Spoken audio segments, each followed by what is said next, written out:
Welcome back to Nutrition in a Blink. My name is Sarah. Tonight we are going to be making lentil tacos. So we're going to be supplementing what would be your ground beef, your ground turkey, your tofu, anything like that. We're going to be substituting it with lentils. Yay! So I have all my ingredients right here. I have pre-chopped my kind of like a version of pico. I have some cut up tomatoes and some avocado and garlic with salt, pepper, and a little bit of a garlic oil. I've already cut up my lettuce. I have diced all my peppers and onions, and now my water is boiling. So while my water is boiling, I'm going to add my lentils in, and then I'm going to add all my vegetables to a pan so I can get them sweated and nice and ready for tacos.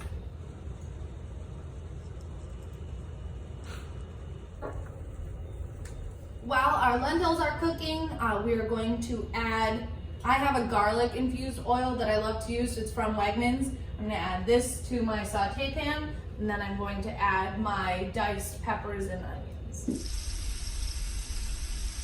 Now that we have our diced peppers and onions sauteing in a pan, plot twist, my cat is a girl, not a boy, and she has been renamed Athena. We're going to add Athena to the pan.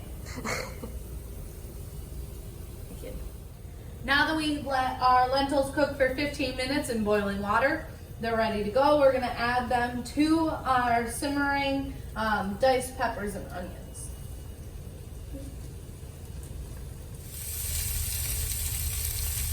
Now that we've added our lentils, we're going to add all of our seasoning. I'm not going to lie to you guys, I added some bagged taco seasoning from the Wegmans. But I spiced it up a little bit. I added some more paprika, some more chili powder, and some more cumin, just like the recipe calls for in the Blink app. And then I'm not going to use all of it. I make a lot just because I'm going to season it to taste, so I'm probably going to put about half of this in, and then taste it, see how I like it, add more. Maybe I'll reduce it, maybe it's too much, and I'll let you guys know.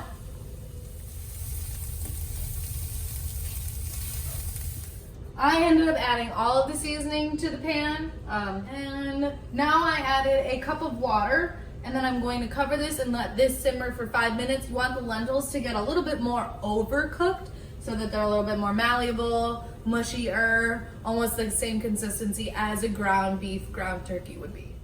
By the way, I have this pan on a medium to high heat, and I have the boiling water pan for the lentils, or pot, on high heat so that they would cook faster. This I want to be a medium high so that it doesn't burn the peppers or onions, but it also gets the lentils even more heated up while we're cooking them for these 5 minutes. Now that our lentils and our peppers and our onions simmered for 5 minutes with a cup of water, we're going to, I plated them already. I put the shredded lettuce on the bottom, and then I added my lentils. And now I'm going to take the diced tomatoes and avocado that I made in the very beginning, and I'm going to top it with these.